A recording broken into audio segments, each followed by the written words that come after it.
A shoqëria civile një biznes ku përfitojnë vetëm disa nëpërmjet projekteve apo një shkëndij që mban ndezur zjarrin e protestës në vend që ta ankohet për errësirën? Ishte kjo pyetja sfiduese që hapi forumin Dialogu Qytetar t'i bën diferencën, zhvilluar këtë të martë në Pallatin e Kulturës. Nën kujdesin e qendrës Qendra Burimore për Shoqërinë Civile në bashkëpunim me Qendrën për Hapje dhe Dialog Kod dhe Qendrën Rinore Vlorë, forumi mblodhi aktorë të shoqërisë civile, përfaqësues institucional dhe zëra të rinj për të folur mbi rolin e qytetarëve në proceset vendimarrëse në kuadër të javës së shoqërisë civile. Takimi synon të promovojë pjesëmarrjen aktive të qytetarëve në jetën publike dhe të forcojë bashkëpunimin mes organizatave të shoqërisë civile dhe institucioneve vendore, si një element kyç i funksionimit të një demokracie gjithëpërfshirëse.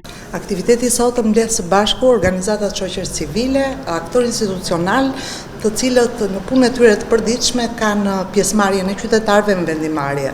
Është shumë e rëndësishme të theksohet se kjo pjesëmarrje nuk vjen si rrjedhoi një detyrimi ligjor, por është një pjesëmarrje natyrale ku zëri të gjithëve duhet dëgjohet.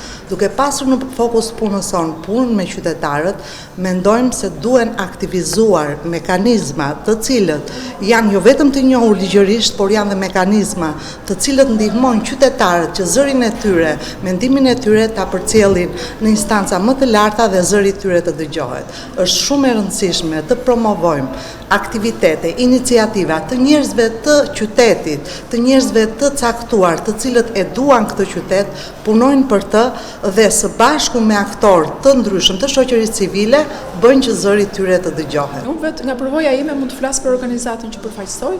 Ne për shembull kemi punuar 6-7 vjet me një projekt të mbështetur nga Olaf Palm dhe në kuadër të këtij kemi rezultate të cilat janë edhe sot. Për shembull, kemi ofruar për herë të parë kemi advokuar dhe në këshillin bashkiak kemi nxjerrë një vendim që të gjitha gratë që vijnë nga familjet në nevojë, gra që janë viktima të dhunës, u ofrohet nga bashkia kopshte dhe çerdhet falas për këtë kategori.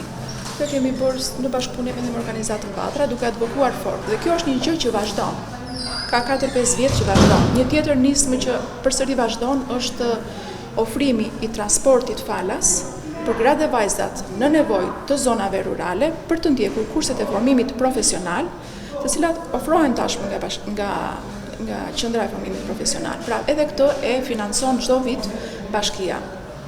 Kemi kontribuar gjithashtu për të rritur dhe zërin e qerave sociale, bonuseve të strehimit, pikërisht për këto kategori. Pra, qëllimi ynë ka qenë të mbështesim, të përmirësojmë politikat dhe shërbimet për gratë në nevojë. Kryesa e diskutimit solli në fokus nevojën për më shumë transparencë, llogaridhënie dhe ndërtim besimi mes qytetarëve dhe institucioneve. Nga përvoja organizatave me baza në komunitet, u theksua se angazhimi qytetar nuk duhet të mbetet vetëm në formën e protestës apo kundërshtisë, por dhe në pjesëmarrjen aktive në procese vendimarrëse, në planifikimin e politikave dhe ndërtimin e zgjidhjeve të përbashkëta. Forumi është një hap drejt krijimit të një hapësire të përhershme për dialog mes aktorëve lokal, ku qytetari është jo thjesht spektator, por bashkëkrijues i të ardhmes së përbashkët. Në 6-7 vjeçare kemi dorëzuar shumë peticione dhe kërkesa në bashki. Pjesë janë plotësuar, një pjesë janë për të plotësuar. Shumë konkretisht në fushat që kemi bërë totalisht në vitet e fundit, ka qenë pas përmbajtjes së ndodhi në tetor të vitit të kaluar, organizatat bashkë me aktivistë qytetarë u mblodhën për të bërë pastrimin e Bregdetit nga gjithë plastika që kishte ardhur aty. Pra, ne përpiqemi që ta nxisim këtë aktivizëm qytetar, të tregojmë qytetarëve që jo thjesht mund të ankohen, por ata vetë mund të ndezin një shkrepse në vend që të mallkojnë atë errësirën. Kjo është një shprehje më takshme. Pra, kjo është ideja që ne duam ta nxisim këtë aktivizëm qytetar për të bërë që qytetarët të kuptojnë çfarë është demokracia, se demokracia nuk është vetëm të shkosh dhe të votosh.